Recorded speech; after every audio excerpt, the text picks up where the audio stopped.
দই দিয়ে ডিম আলুর এই কারি রেসিপিটা খেতে যে এত সুন্দর হয় আগে জানতামই না আমি।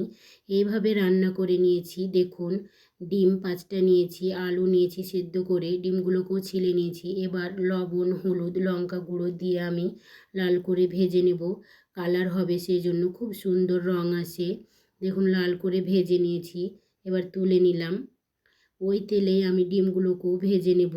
ডিমগুলোকে হালকা করে ভাজবো, খুব কড়া করে ভাজবো না, তাহলে স্বাদটা ভালো লাগবে না।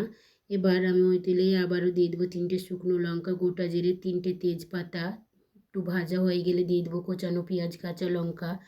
এই পেঁয়াজটা বেরেস্তা হয়ে যাবে তখন আমি দিয়ে দেবো একটু টমেটো কুচি। টমেটো কুচিটা একটু নেড়ে চেড়ে দিয়ে দিলাম আদা বাটা, রসুন বাটা, ধনে ও জিরে গুঁড়ো দিয়ে ভালো করে নাড়াচাড়া করে দিয়ে দিলাম লবণ, হলুদ, লঙ্কা গুঁড়ো, দিয়ে দেবো ফেটানো টক দই।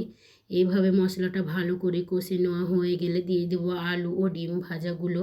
এভাবে মশলার সঙ্গে ডিম আলু ভাজা ভালো করে কষে নিয়ে গরম 1 কাপ জল দিয়ে দিলাম। জল দিয়ে এবার আমি 5 মিনিট ঢাকা দিয়ে রান্না করে নেব।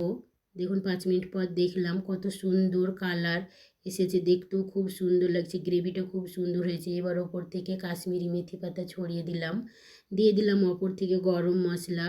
ভালো করে নাড়াচাড়া করে নামিয়ে নেব পরিবেশনের জন্য। খুব সুন্দর রেডি হয়ে গেছে। গরম গরম ভাতের সঙ্গে খেতে যে এত সুন্দর লাগে আপনাদের বোঝানো যাবে না। আপনারা একবার ট্রাই করে দেখবেন অবশ্যই।